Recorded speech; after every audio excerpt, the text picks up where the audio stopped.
علی بھی آج کا آخری سوال، کیا اسلامی تعلیمات کی روشنی میں کسی کے سامنے جھک کر اسے سلام کرنا جائز ہے؟ دیکھیں، یہ مشکل سوال ہے، ہاں یا نہ میں جواب نہیں دیا جا سکتا۔ ایک ورڈکٹ لے لیں کہ اتنا جھکنا کسی کے سامنے کہ آپ کے ہاتھ گھٹنوں تک پہنچ جائے، یہ تو حرام ہے، کیونکہ اتنی تعظیم صرف اللہ کی جا سکتی جو ہم رکوع میں کرتے ہیں، سبحان ربی العظیم۔ البتہ کسی کے سامنے عاجزی کے طور پر، اس کی سامنے عاجزی نہیں، وہ اللہ کے سامنے ہی ہو رہی ہوتی ہے، یعنی کسی کو رسپیکٹ دینے کے لیے اپنے کندھوں کو ڈھیلا کرنا، نرم کرنا، جھکانا، اس کا قرآن میں حکم ہے ماں باپ کے حوالے سے۔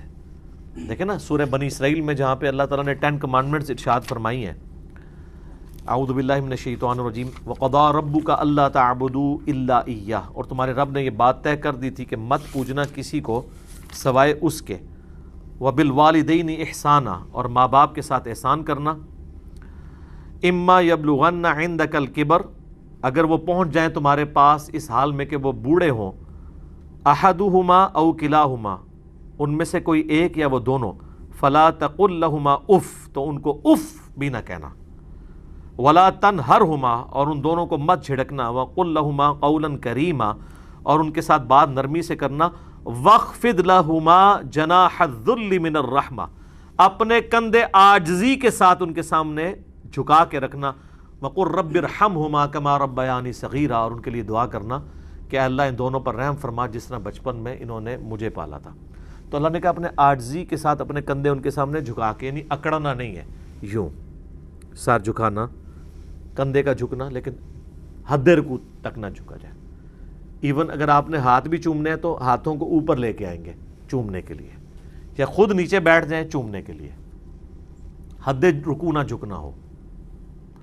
جامعہ ترمذی میں حدیث ہے، جس شخص کی یہ خواہش ہو کہ لوگ اس کے سامنے کھڑے ہوں تعظیم کے لیے، وہ شخص اپنا مقام دوزخ میں دیکھ لے، والعیاذ باللہ تعالی۔ اور جامعہ ترمذی میں حدیث ہے، انس بن مالک کہتے ہیں ہم میں ایک ایسی شخصیت تھی جسے ہم ہر چیز سے بڑھ کر محبوب جانتے تھے، لیکن جب وہ ہم میں آتے تھے ہم ان کے استقبال میں کھڑے بھی نہیں ہوتے تھے، کیونکہ ہمیں پتہ تھا کہ وہ اس بات کا برا مانتے ہیں، اور وہ محمد رسول اللہ تھے صلی اللہ علیہ وآلہ وسلم۔ لیکن اس کا ایک دوسرا پہلو بھی ہے، اگر کسی شخص کے دل میں یہ خیال نہیں کہ لوگ اس کی تعظیم کے لیے کھڑے ہوں، اور لوگ اس کو تعظیم دینے کے لیے کھڑے ہوتے ہیں، تو لوگوں کا کھڑا ہونا جائز ہے، بشرطے کہ وہ لوگوں سے ڈیمانڈ نہ کریں۔ جیسا کہ صحیح بخاری میں آتا ہے کہ سعد ابن معاذ زخمی تھے، جب وہ گدھے پہ سوار ہو کے آئے بنو قریظہ کا وہ مسئلہ سالو کرنے کے بعد، تو نبی علیہ السلام نے بنو قریظہ کے لوگوں سے کہا کہ اپنے جو ہے نا وہ سردار کے لیے کھڑے ہو۔ اب بعض لوگ کہتے ہیں کہ وہ کے لیے کھڑے ہونے سے مراد یہ ہے کہ مطلب اس کو کھڑے ہو کر تو وہ گدھے سے نیچے اتارو، ٹھیک ہے، تو لیکن اکثر کئی موقف ہے کہ نبی علیہ السلام نے رسپیکٹ کے طور پہ یہ بات کی۔ اسی کے تحت میں سمجھتا ہوں کہ ٹیچر کے لیے اگر اسٹوڈنٹ کھڑے ہوتے ہیں، باس کے لیے سب آرڈینیٹس کھڑے ہوتے ہیں، امتحان ان لوگوں کا ہے جن کے سامنے لوگ کھڑے ہو رہے ہیں کہ وہ خود نہ کسی کو کھڑے ہونے دیں، وہ کہہ دیں کہ نہ کھڑے ہو، منع کر دیں۔ اگر نبی علیہ السلام منع کر سکتے ہیں تو ان سے بڑھ کے کس کی مخلوق میں عزت ہے؟ آپ کو کس چیز کی اکڑ ہے کہ آپ کسی کو منع نہ کریں؟ مجھے ڈاکٹر ذاکر نائک کا یاد آیا، وہ کہتے ہیں میں ایک ایئرپورٹ پہ اترا تو وہاں پہ کوئی ایک ایجڈ خاتون تھی، ہندو نا، تو ہندوؤں کی تو آپ پتہ ہے وہ رسپیکٹ میں وہ جا کے پاؤں کو بھی ہاتھ لگا لیتے ہیں، تو ڈاکٹر ذاکر نائک کو وہ دور سے کہتی ہے کہ آپ تو بھگوان ہیں، وہ تو یعنی کسی کی جب تعریف کرنی ہوتی ہے تو کہتے ہیں بھگوان ہو، تو اس سے مراد وہ اللہ نہیں لے رہے ہوتے، یعنی وہ کہ اللہ کے صفات کا مظہر ہو۔ ظاہر ہے کہ ڈاکٹر ذاکر نائک کی بہت بڑی کنٹریبیوشن ہے اس حوالے سے کہ انہوں نے ہندوازم میں بھی کافی حد تک جو غلط چیزیں تھیں ان کے سامنے ایکسپوز کی، اور ان کی تعلیمات جو توحید پر مبنی تھی ان کے اوپر اشکار کی، سملیرٹیز بٹوین ہندوازم اینڈ اسلام۔ تو ڈاکٹر ذاکر نائک کہتے ہیں میں نے اس کو منع کیا، یار مجھے کیوں مروانے لگی ہے یہ؟ میں نے کہا کہ بی بی اللہ کے سوا کسی کے سامنے نہیں جھک سکتے۔ میں سوچ رہا تھا کہ یار یہاں تو پیروں کے سامنے مسلمان جھکتے ہیں تو وہ خوش ہوتے ہیں. اب ایک ہندو آ کے کسی پیر کے آگے گر جائے تو وہ تو پیر کو تو رات کو خوشی سے نیند نہیں آئے گی کہ جناب میں نے اس کو اپنے سامنے گرا لیا ہے, چونکہ اس پیر کو تو اللہ کا تعارف نہیں ہے. تو جس کو اللہ کا تعارف ہے اور جسے پتا ہے کہ میں ایک گندے قطرے کی پیداوار ہوں, تو میری تو کوئی حیثیت ہی نہیں ہے, تو وہ اللہ کی شناخت ہوتے ہوئے وہ اپنے اندر یہ اکڑ لا سکتا ہے کہ وہ اپنے سامنے لوگوں کو جھکانا شروع کر دے. یہ اسی لیے لوگوں کے اندر یہ تکبر آتا ہے اور لوگوں کو جھکنے پہ مجبور کیا جاتا ہے کہ وہ اصل میں اللہ کی شناخت سے آ رہی ہوتے ہیں. یہاں پہ آپ دیکھ لیں کئی ایک یوٹیوب پر ویڈیوز نہیں آپ نے دیکھی ہیں, سیدھے آ کے پیروں کے قدموں میں گرتے ہیں, ٹھیک ہے نا جی, جا کے پاؤں کو بوسہ دیتے ہیں, پھر ماتھا بھی رکھ دیتے ہیں. اچھا وہ یہاں پہ لوگ کہہ رہے ہوتے ہیں دیکھیں نہیں جی صرف بوسہ دیا ہے ماتھا نہیں لگایا. سر اسلام میں ٹو باؤ ڈاؤن کسی کے سامنے بھی یہ حرام ہے, یہ سجدہ ہی ہے جی. صحیح بخاری اٹھا کے دیکھیں, جب سواری پہ نبی علیہ السلام قرآن پڑھ رہے ہوتے تھے تو سر کے اشارے کے ساتھ سجدہ تلاوت کرتے تھے. اس میں یہ نہیں تھا کہ آپ سر جا کے کوہان پہ لگا دیتے تھے. کسی کے سامنے جو ہے وہ حد رکوع جھکنا, یہ صرف اللہ تعالیٰ کا پروٹوکول ہے.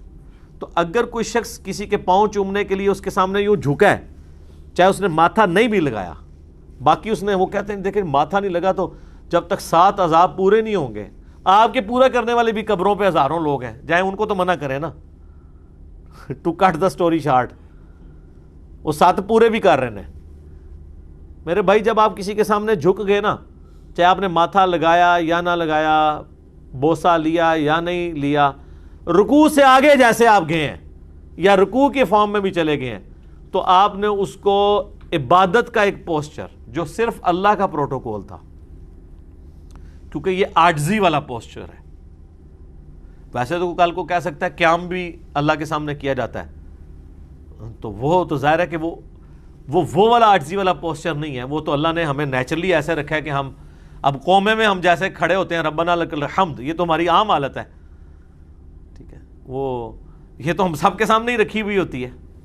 ہاں لیکن آپ کسی کے سامنے آپ یوں ہاتھ باندھ کے کھڑے ہو جاتے ہیں نماز والے پوسچر میں اسپیسیفکلی, یا ایون قومے والے پوسچر میں بھی وہ والی ذلت رکھ کے سامنے آپ ٹینشن ہو گئے کسی کے سامنے کھڑے ہو گئے ہیں اور آپ اس کو والی رسپیکٹ دے رہے ہیں, تو پھر بہت خطرناک معاملہ ہے. اسی وجہ سے دیکھیں نا ڈاکٹر اسرار صاحب تو اس میں بڑی سختی کرتے تھے. وہ تو کہتے تھے میں تو قومی ترانے کے لیے بھی یوں کھڑے ہو کے تعظیم کرنے کو صحیح نہیں سمجھتا. ان کا جو پوائنٹ آف ویو تھا اپنی پرہیزگاری کے پوائنٹ آف ویو سے وہ بالکل ٹھیک تھا. لیکن ہمارا پوائنٹ آف ویو یہ ہے کہ اگر آپ غیر اللہ کے سامنے اس طرح کھڑے ہو رہے ہیں اور وہ آپ سے تعظیم نہیں کروا رہا اور آپ کے ذہن میں کوئی اس طرح کی تعظیم والا معاملہ نہیں ہے, تو اس پہ شرعی فتویٰ نہیں لگے گا. بچنے میں پھر بھی بہتری ہوگی. رہا رکوع یا رکوع والی شکل بنانا یا سجدے کی طرف جھکنا یا سجدے کے قریب قریب پہنچنا, تو یہ تو سر ہے ہی نہیں نا کسی اور کے لیے, یہ تو ہے ہی صرف اللہ کے لیے. اس کے لیے کوئی شرعی عذر بھی نہیں ہو سکتا. تو یہ سارے کے سارے پوسچرز غیر اللہ کے سامنے بنانا قطعاً حرام ہے اور اس میں کوئی گنجائش نہیں ہے. کسی کو برا لگے کسی کو اچھا لگے, یہ مسلمانی کا پتہ ہی اس وقت چلتا ہے. آپ نے دیکھا ہے کہ یہ بڑے بڑے علماء جو آپ کو قرآن و حدیث کی تعلیمات دے رہے ہوتے ہیں اور آپ ان کی عزت کیوں کر رہے ہوتے ہیں؟ کسی بھی عالم کی یا بزرگ کی آپ عزت کس لیے کرتے ہیں؟ کہ یہ اللہ والا ہے, اسی لیے نا.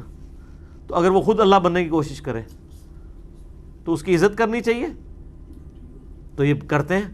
آپ دیکھ لیں تلاوت ہو رہی ہوتی ہے, نعت ہو رہی ہوتی ہے, اس دوران پیر صاحب انٹری مارتے ہیں, سپیکر پکڑ کے ایک بندہ ان کے نعرے مارتا ہے, باقی لوگ استقبال میں کھڑے ہوتے ہیں. وہ اللہ سے زیادہ رسول اللہ سے زیادہ عزت اس شخص کو دے رہے ہوتے ہیں. چاٹنا اس بندے کو. اب کوئی یہ بھی کہہ سکتا ہے کہ انہوں نے تو نہیں کہا, لوگ خود کرتے ہیں, حالانکہ ان کے چھوڑے ہوئے کارندے ہوتے ہیں وہ. لیکن میں کہتا ہوں جی ان کو نہیں پتا, تو یہ تو کر سکتے ہیں نا کہ اس بندے کو کہ بیٹھ جا, اور پھر سپیکر لے کے کہیں کہ یہ جو کچھ تم لوگوں نے حرکت کی ہے فوراً توبہ کرو. تم نے اللہ رسول کے نام کے دوران میرے لیے کھڑے ہو کے نعرے لگائے ہیں, سب پہ توبہ واجب ہے. اور پھر اجتماعی توبہ کرائیں, جس طرح اجتماعی بیعتیں لے رہے ہوتے ہیں چندے بٹورنے کے لیے, اجتماعی توبہ کروائیں. کہیں ہوتے دیکھا آپ نے یہ؟ یہ اس سسٹم کا مزہ لے رہے ہوتے ہیں. کل کو کوئی ان کے اوپر بات کرے گا نا تو یہ اپنی بات ہی بدل دیں گے. یہ تو ایسا نہیں تھا. تو میں ان کو گھر تک پہنچا کے آ رہا ہوں کہ اگر یہ چیز ہو تو پھر یوں بھی ہو. میں آپ کو اپنے ایکس پیر و مرشد کی بات بتاتا ہوں. جب وہ یعنی دنیا کی شہرت کی ہوا نہیں لگی تھی انہیں, یہ باپا جانی الیاس قادری صاحب دعوت اسلامی کے, میں نے وہ آڈیو ریکارڈنگ سنی ہوئی ہیں. میں ان اجتماعات میں خود گیا ہوا ہوں. پہلے تو ان کی کیسٹ آتی تھی نا, ویڈیو بنانے کو یہ حرام سمجھتے تھے. پچھلی صدی کی بات کر رہا ہوں میں, 21ویں صدی ہے, 20ویں صدی کی, 90s کی, 1981 میں انہوں نے بنائی ہے نا. اگر کوئی شخص بھولے سے بھی آڈینس میں سے نعرہ لگاتا تھا نا الیاس قادری زندہ باد, سپیکر میں نہیں سر, آڈینس میں, جس کی آواز صرف چند لوگوں نے سنی ہوتی تھی, باقی ہزاروں کے مجمع نے نہیں سنی, تو الیاس قادری صاحب سپیکر پکڑ کہتے تھے الیاس قادری مرد آباد. وہ کہتے تھے زندہ باد تو صرف اللہ ہے, میں نے تو مردہ ہو جانا ہے. حتیٰ کہ انہوں نے اپنے گھر کا نام رکھا ہوا ہے بیت الفنا. آج بھی نام وہی ہے, فنا ہو جانے والا گھر. اپنے گھر کا نام انہوں نے بیت الفنا رکھا ہوا ہے. لیکن آج وہی الیاس قادری صاحب ہیں. میڈیا کی ہوا لگی ہے. ان کے ساتھ بیٹھ کے زمین و آسمان کی کلامیں لوگ ان کے بارے میں ملاتے ہیں. اتنے ناگہانی قسم کے, طوفانی قسم کے واقعات ان کے بارے میں بتاتے ہیں کہ جو کرامات آپ نے پرانے بزرگوں کے بارے میں سوچی بھی نہیں ہوں گی, اور وہ بیٹھ کے سنتے رہتے ہیں ان کی بیعت کی ترغیب دلانے کے لیے. اور پبلکلی وہ کھانا کھانے کے بعد اپنے منہ کی ہڈیاں ٹیشو پیپر سے پوچھا ہوا, یہ چیزیں, یہ ساری چیزیں لوگوں میں تبرکن تقسیم کر رہا ہوتا ہے. تو یہ تھیندے بندہ تھی جاتا ہے. وہ تھیتا اسی لیے ہے کہ جس چیز کی بنیاد اور تزکیہ قرآن کے اوپر نہ ہو بلکہ بزرگوں کی تعلیمات پہ ہو, الٹیمیٹلی وہ کہیں نہ کہیں آگے دھوکہ کھا جاتا ہے. جو کوئی تزکیہ, نفس کی صفائی, اللہ کی معرفت قرآن کے ذریعے حاصل کرتا ہے نا, وہ کبھی بھی ڈیسیو نہیں ہوتا. یہ فرق ہے. کیونکہ قرآن انسان کی کمر توڑ دیتا ہے, اس کا تکبر توڑ کے رکھ دیتا ہے. وہ کبھی اپنی عبادت کروانے کا سوچ نہیں سکتا. اور آپ اگر کہیں کہ ان لوگوں نے قرآن پڑھا ہوا ہے, انہوں نے کہاں قرآن پڑھا ہوا ہے میرے بھائی. ان کے بزرگوں نے بھی 8 جلدوں کی تفسیریں قرآن کی لکھ دی ہیں, لیکن قرآن یہ پڑھا ہے کہ ایاک نعبد و ایاک نستعین کی تفسیر میں انہوں نے یا شیخ عبد القادر جیلانی مدد ثابت کیا ہوا ہے. یہ تفسیر لکھی ہے. تو جو قرآن کے پہلے صفحے کی تفسیر یہ لکھ رہا ہے 180 ڈگری, آگے جا کے قرآن سے اس نے کیا حاصل کرنا ہے. تو یہ قرآن کی تفسیر ایک فن ہے, چاہے آپ وہ قرآن کی تعلیمات کے مطابق کریں یا اس کے اپوزٹ کریں. اس کا پریکٹیکل لائف سے کوئی تعلق نہیں کہ کسی شخص کی زندگی میں قرآن آتا ہے یا نہیں آتا.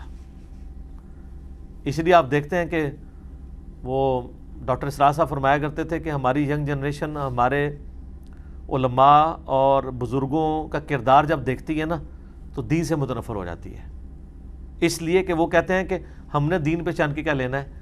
جو دین کے گرو ہیں, جنہوں نے دین جو ہے وہ ٹنو ٹن پیا ہوا ہے, ان کا کردار تو یہ ہے کہ یہ دنیا کے کتے بنے ہوئے ہیں.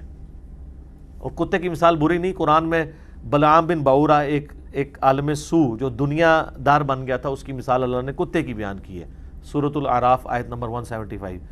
تو وہ کہتے ہیں جب اپنے وہ علماء کو دیکھتے ہیں کہ یہ دنیا کے ہم سے بھی زیادہ حریص ہیں, تو کہتے ہیں اگر قرآن و حدیث پڑھ کے ہم نے بھی یہی کچھ بننا ہے تو ابھی تو ہم ان سے بہت بہتر ہیں, تو ہم مزید کوئی قرآن حدیث پڑھ کے نا بدتر نہ ہو جائیں. وہ یہ سمجھ رہے ہوتے ہیں, لیکن ان بیچاروں کو نہیں پتا کہ ان لوگوں نے قرآن حدیث کوئی نہیں پڑھا ہوا. انہوں نے ایز اے نالج بھی پڑھا ہوا ہے. قرآن حدیث نالج کے پڑھنے کی چیز نہیں ہے. وہ تو آپ امریکہ میں چلے جائیں تو آپ کو اسلامیات کے پروفیسر یہودی بھی مل جائیں گے, ہاں جی, جو اسلامیات کو ایز اے سبجیکٹ پڑھاتے ہیں. سر اگر ایک مسلمان میتھمیٹیشین سائنٹسٹ ہو سکتا ہے تو ایک غیر مسلم اسلامیات کا بھی پروفیسر ہو سکتا ہے. مسلمانوں میں کئی ہیں جن کو کمپیریٹیو اسٹڈی کا پتہ ہے, تورات میں, انجیل میں, کیا لکھا ہوا ہے. تو ایز اے نالج ہے نا, وہ یہ تو نہیں کہ وہ تورات انجیل کو پریکٹس کر رہا ہے. اس طرح یہودیوں میں بھی ایسے پروفیسرز موجود ہیں, کرسچنز میں, جو اسلامیات کو ایز اے سبجیکٹ جان. اور سر نبی علیہ السلام کی بایوگرافی پہ کتابیں لکھی ہوئی ہیں غیر مسلموں نے, وہ ایز اے نالج انہوں نے اس کو پڑھا ہوتا ہے اپنے اوپر امپلیمنٹ کرنے کے لیے. اگر جو پڑھتے ہیں ان کو اسلام بھی مل جاتا ہے, اور جو امپلیمنٹ نہیں کرتے تو وہ یہودی مر جاتے ہیں, مولوی مر جاتے ہیں. اسلام کی ایسن تک وہ پہنچنے میں ناکام ہوتے ہیں, کیونکہ قرآن و سنت کی تعلیمات وہ نہیں ہیں جو صرف نالج کے لیے پڑھی جائیں. یہ وہ تعلیمات ہیں جو پریکٹس کے لیے پڑھی جاتی ہیں.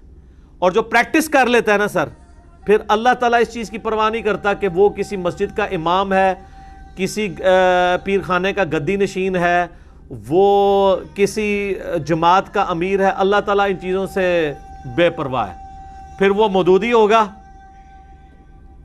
وہ ڈاکٹر اسرار ہوگا, وہ احمد دیداد ہوگا, اللہ تعالیٰ اس کو کہاں سے اٹھا کے کہاں تک پہنچا دے گا. یہ ان مدرسوں کے تو آؤٹ پٹ نہیں ہے. تو یہ دین پریکٹس کرنے کا نام ہے, نہ کہ اس کو ایز اے نالج پڑھنے کا اور لوگوں پہ علم جھاڑنے کا, اور تقریر کرتے ہوئے مشکل اردو کے اور عربی کے الفاظ تجوید کے ساتھ بولنے کا نام ہے کہ اگلے بندے کو وہ روب پڑ جائے کہ پتہ نہیں انہوں نے کیا کہہ دیا آگے سے. آپ نے دیکھا نہیں کتنی مشکل الفاظ استعمال کرتے ہیں, پھر کہتے ہیں ہماری ویڈیوز کو دیکھتا نہیں. بھئی آپ کی ویڈیوز جو ہے وہ سمجھ نہیں کسی کو آنی, کس نے کیا دیکھنی ہے. ٹھیک ہے, بس وہ سبحان اللہ ہی کہتے رہ جاتے ہیں. جس طرح کہ یہاں کے اجمی لوگ جب عربیوں سے گالیاں بھی سنتے ہیں تو سبحان اللہ کہتے ہیں, وہ سمجھتے ہیں قرآن ہی پڑھ رہے ہیں وہ. تو یہ بیچارے بھی آپ کے مشکل الفاظ کو بس وہ سبحان اللہ اسی طریقے سے کہہ رہے ہوتے ہیں, ان کو سمجھ کوئی نہیں آ رہی ہوتی ہے. تو پہلے تو جلسوں میں ان کے بیٹھنا مجبوری تھی کہ آپ بریانی کھلا دیتے تھے, شیرنی کھلا دیتے تھے. لیکن یوٹیوب پہ تو کسی کی کوئی مجبوری نہیں ہے کہ وہ, ہاں کوئی یوٹیوب پہ ایسا سلسلہ شروع ہو جائے کہ جو بھی ایک دفعہ کسی مولوی کی تقریر دیکھے تو ایک بریانی کی پلیٹ آٹومیٹکلی جو ہے وہ اس کے گھر پارسل پہنچ جائے گا, تو پھر ویورشپ ان کی بڑھ سکتی ہے. تو لوگ تنگ آئے ہوئے ہیں. جمعے کے خطبوں میں بھی دوسری تقریر پہ پہنچتے ہیں, 11ویں کے اوپر یا عام اصالہ ثواب کی مجالس کے اندر لوگ اس لیے آتے ہیں کہ وہاں پہ کھانا ہوتا ہے. اور اس میں بھی آپ دیکھیں افطاریوں کے موقع پہ بھی اکثر آخری 5-7 منٹ میں لوگ آ رہے ہوتے ہیں. تقریروں سے کسی کا کیا لینا دینا ہے. اور یہ لوگ کہہ رہے ہیں ہم اسلام کی خدمت کر رہے ہیں. وہ آپ سے خدمت لینے کے لیے عوام ہی تیار رہی ہے, آپ کون سی خدمت کر رہے ہیں. وہ اسلام کی خدمت کر رہے ہیں, یعنی اپنی خود خدمت کر رہے ہیں, اپنی خدمت کر بھی رہے ہیں اور کروا بھی رہے ہیں. اللہ تعالیٰ ہمیں اس فتنے سے محفوظ فرمائے. اللہ تعالیٰ سے دعا ہے جو حق بات میں نے کہی اللہ تعالیٰ ہمارے دلوں میں راسخ فرمائے. اگر جس بات میں میرے منہ سے کوئی غلط بات نکل گئی, اللہ تعالیٰ ہمارے دلوں سے اسے دور کر دے, ہمیں معاف بھی فرما دے, ہمیں کتاب و سنت کی تعلیمات پر عمل کر کے دوسرے بھائیوں تک پہنچانے کی توفیق عطا فرمائے. سبحانک اللہم و بحمدک, اشہد ان لا الہ الا انت, استغفرک و اتوب الیک, وما علینا الا البلاغ المبین. جزاکم اللہ خیرا.